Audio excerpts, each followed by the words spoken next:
Essa relação, para quem está pensando em começar a dar os primeiros passos lá fora, você orienta que ele já vá primeiro para o mercado financeiro, para a liquidez e depois para o real estate, ou ele faça o inverso? Mas voltando ao nosso papo mais assim, consistente, eu tenho também que conversar com você sobre os real estates nos Estados Unidos. Eu sei que isso você gosta muito, eu não tenho nada de real estate, eu tenho uma história que... Eu tenho alguns traumas na minha vida. Uma é que eu não dirijo viajando, porque é a primeira vez, contei, né? A primeira vez que eu viajei, fiz o que não devia. Trauma. Fui pego pela polícia, todo mundo olhando eu com a mão para cima, confusão que quase eu vou preso. Aí eu digo, se eu me safar dessa, eu nunca mais dirijo. Lá se vão 25 anos e eu nunca mais não dirijo viajando. Essa é uma. E a segunda foi Lula. Primeira eleição dele, eu peguei todo o meu dinheirinho e meti para fora a 3,80, depois o bicho caiu, ficou quase 1 e eu perdi 60%, 70% do meu. Termina recuperando, porque eu não realizei, ficou lá e hoje, né, já deu. Mas sofri o suficiente para, mesmo sabendo que o meu sentimento não tem fundamento nas teorias econômicas e financeiras, eu sei disso. Mas o seu track Mas o meu, né, o que eu guardo no meu coração me deixa meio desconfortável. Eu queria que você falasse um pouquinho sobre, primeiro, com a sua experiência. Um investidor, ele deve ter pelo menos quanto lá fora? 20%, 25%, 30%, 10%? Primeiro, uma análise sobre isso para a gente ter um balizamento, já considerando tudo que nós conversamos antes, sobre cada caso é um caso. Mas vamos na média. E dentro desse pedaço que vai para fora, como você distribuiria isso? Perfeito, boas perguntas. Câmbio, eu ouço muito essa pergunta. Rafael, você acha que o dólar no final do ano vai estar quanto? Pergunta de $1 milhão. Sim, eu sempre devolvo o seguinte, você acha que daqui a 10 anos o dólar vai estar como? A maioria das pessoas fala, acho que é acima do real. Pode comprar, você está fazendo posição de alocação de patrimônio, tá? Então, especulando o câmbio. O câmbio é um ativo que é muito complexo, né? Você sabe disso. São reservas internacionais, todos os dealers primários operando, o open market do mercado, compra e venda de nós, pessoas físicas, né? Todas as posições que o Banco Central faz de swap. São muitas variáveis no câmbio, então quem aposta em câmbio, para mim, eu já nem escuto mais. Esse é o primeiro ponto. O segundo, que a gente tem um cenário ótimo e um cenário real. No cenário real, eu encontro famílias que eventualmente nunca tiveram experiência fora do Brasil. Se tecnicamente para eles fosse correto ter 40% do patrimônio em dólar, eu ia começar com 2. Fez uma primeira experiência, voltou o dinheiro, deu certo, entendeu, se acostumou, viajamos lá, conheceu os prestadores, está acostumado às rotinas, vamos para 5, para 10, pronto, 3 anos eu chego no IPS dele ali, que é os 40%. É um processo educacional e gradual, né? Eu gosto muito de pensar no seguinte, o PIB do Brasil é 3% do mundo, esse é o número, então...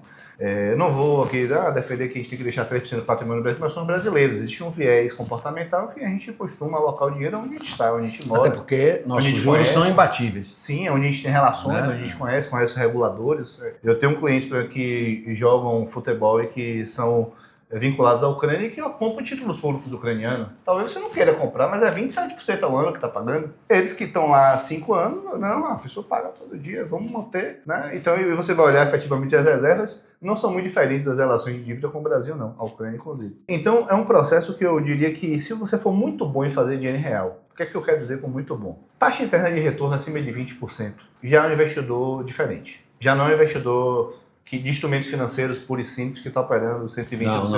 Não é.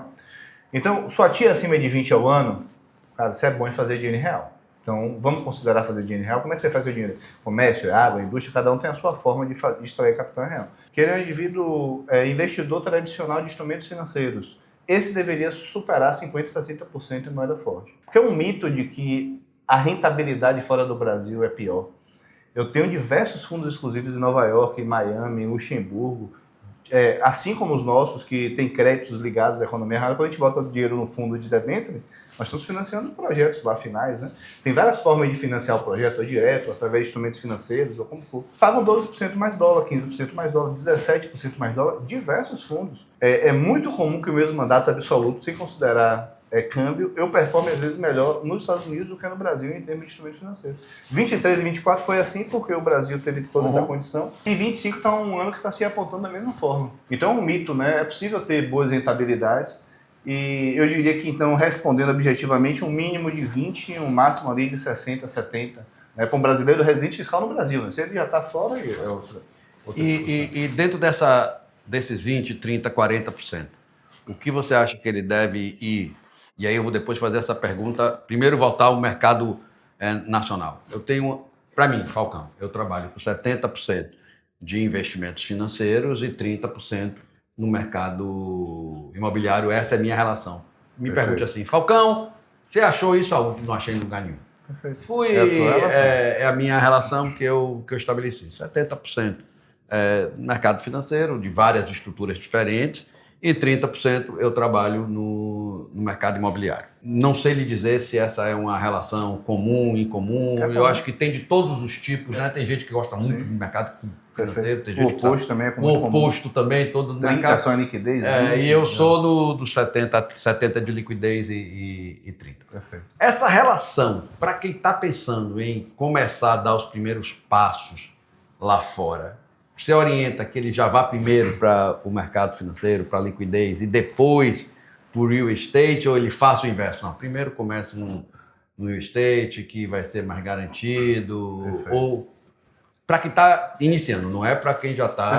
Perfeito. Como é que você orientaria? Bom, instrumentos financeiros são ativos, principalmente os de renda fixa, as emissões de crédito, elas são ativos fiduciários, né? Quando você compra um crédito, empresta o dinheiro ali para aquele emissor, numa expectativa de que você vai receber o seu capital de volta a crescer de juros. Quando dá problema em tudo. É o chamado risco de principal, né? Renda fixa tem risco de principal, enquanto a ação tem risco de mercado, né? Você perde ali 15%, 20%, ela está oscilando. Renda fixa, quando dá problema, é um default, é uma marcação, né, de 80%, 90%, é uma inadimplência. Então, bonds, que são as dívidas lá fora, são instrumentos que demandam um nível de domínio maior do que para o real estate. Para ele saber o risco que ele está tomando, saber o emissor que ele está tomando, saber as condições daquelas bonds, a condição de liquidez, quais seriam os deságios e resgates antecipados, capacidade de migração de custódia. Usualmente as pessoas fazem investimento sem olhar essas características. Muito na fidúcia. É uma bond da Apple. Não, Apple é Apple. Vou comprar aqui uma bond. Mas você não sabe qual é o CNPJ da Apple, como é a estrutura de subordinação daquele crédito, né? É a Apple mesmo que garante ou é uma operação efetivamente... Recentemente falamos de uma operação da Amazon. Você fala Amazon, mas é uma operação da Amazon com nível de endividamento de 2,3 vezes patrimônio, tipo lá fora. Sabe? Eles estavam expandindo lá uma estrutura de BTS no Colorado. Então, depende do perfil do investidor. Investidores mais conservadores, eu prefiro colocar ele no real estate para ele ter uma experiência de abrir a sociedade dele. Né, para investir nos Estados Unidos é salutar que você tenha uma sociedade de investimento. E eventualmente uma sociedade offshore, se ele quiser casar estruturas sucessórias, né, ou alguma proteção contra risco aqui no Brasil. Ele ter essa experiência, fazer com o contador, abrir a conta do banco, ter uma primeira jornada, comprar um ativo, vender um ativo. Quando a curva da educação da família já permite que ele aloque em bond, eu não tenho nenhum problema, eu gosto muito. Recebemos taxa indicativa de Merrill Lynch, Morgan Stanley, JP Morgan, assim, todos os dias. A gente pede taxa indicativa, chega lá para a gente poder ver os allocations, como distribuir. Mas demanda um pouco mais de informação. Eu diria que até equity é uma posição de compra em termos de conhecimento mais fácil do que a dívida. Você arrisca esses bondes para papéis que não sejam grau de investimento, ou ser grau de investimento é uma condição, no mínimo, importante? Eu estou dizendo porque eu tenho, não chego a esses 20, mas eu tenho uma pequena posição fora, e a primeira coisa que eu olho é grau de investimento. Estou errando nisso ou é uma... Você está prezando pela segurança, né? Você está sendo mais conservador. Né? Mas, por exemplo, apanhando um pouco na taxa. Quase todos os ativos de empresas brasileiras emitidos lá não são triple net, são high yield, né? São high yield. Então, você também está deixando de ter algumas oportunidades que eventualmente você está confortável. Eu vejo, por exemplo, não sei, vamos dizer que você seja cliente do Bradesco e tenha uma LCI do Bradesco. Você já está tomando risco Bradesco. Se você vai para a regulação do Bradesco Miami, é muito mais rígida, inclusive, do que o Bradesco Brasil, né? Apesar do Brasil ter uma regulação bancária fantástica. Mas não faz muita diferença em você tomar uma dívida, por exemplo, com a marca que você confia lá. O que tem que ser olhado é justamente a Basileia, os níveis de garantia, né? Mas você poderia tomar um papel do Brasil. Mas se ele não for triple net, Aí eu estou eliminando essa possibilidade, mas eu já estou tomando o risco desse emissor eventualmente em outro país, né? Então é um processo mesmo educacional, de ir construindo. Tem clientes que gostam do rate, né? Que são os Reputation Investment Trust, que pagam um pouquinho a menos, mas é um aluguel. Não é muito diferente do Brasil, não. Os rates eles pagam normalmente $6. Você encontra muita abundância de produtos $6. Quanto é que é o aluguel médio de um residencial no Brasil? Isso aí, é 10% ao mês.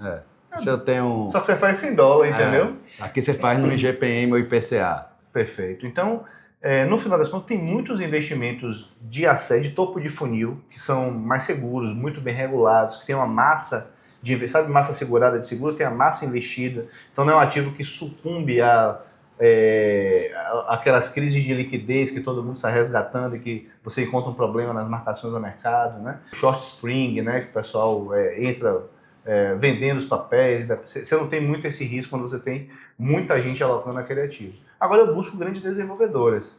Como a gente faz cheques mais relevantes, que eu preciso levar a sério de verdade, não que qualquer valor não precise ser levado a sério, eu busco só grandes desenvolvedores. Então quando eu estou, por exemplo, com uma Lia lá, uma Leste lá em Miami, sabe, uma Lore, que são grandes desenvolvedores, eu já sei ali que eles estão vinculados na SEC, que os fundos são regulares, que é uma turma que tem 15 anos fazendo isso, tem, sabe, um bid de lending bank de terrenos, que já entraram e saíram 20 vezes, nunca deram problema.